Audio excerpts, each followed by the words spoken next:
Hey guys, hope you're all having a great day. In today's video, I have a really exciting project that I'm going to be working on based on my Instagram reel, if you saw, from going to Lowe's. So this space right here is the front border of our yard that we share with our neighbors.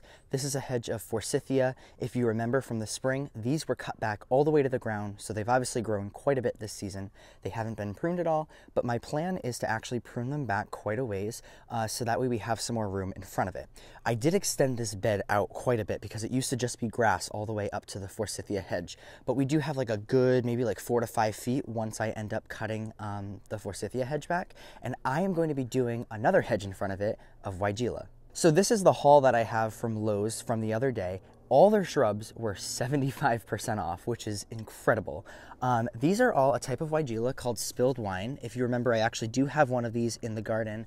It's over here, like right where the Kwanzaa cherry is, or actually I should say where that pine is. That purple shrub is a spilled wine Weigela. Now that one was in like a 3-gallon container, so it's a lot bigger than these. These are only considered a 1-gallon shrub, so they're on the small side right now. They also don't have like the perfect shape to them, but I think it's a great opportunity to do something really cool with these and make a hedge. Now, I just wanted to show you in terms of pricing. This is why it's great to check out some big box stores at the end of the season, because these already were only $16.98 a piece, which is really cheap for a shrub. But all of these shrubs were 75% off. So I actually did the math. All of these, which there's 11 of them right here of the Weigela, would normally be like $186, I think was what it came out to me before tax. Getting them for 75% off, it was like $47 for 11 shrubs, which is insane. And then obviously that was before tax. I got a couple other things, but that'll be for probably the next video or the one after that. So I will show you those in a future video, so stay tuned. This is just like a little preview. But with these Weigela, I'm going to be planting them over in this section. So I'll go over the specifics of the Weigela, but the first thing I have to do is cut back the forsythia, and then I can plant the Weigela after that.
Okay, they are all on the ground, so let's take a look.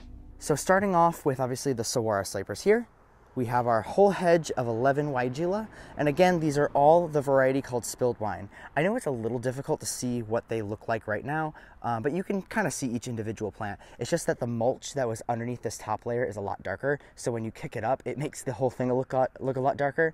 But next spring, when these start to really grow and that mulch fades a little bit, that's when you'll see the nice contrast.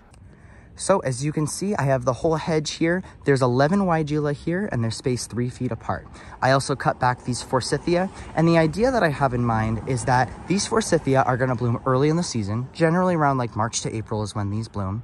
Those will be a nice yellow flower without any leaves on them.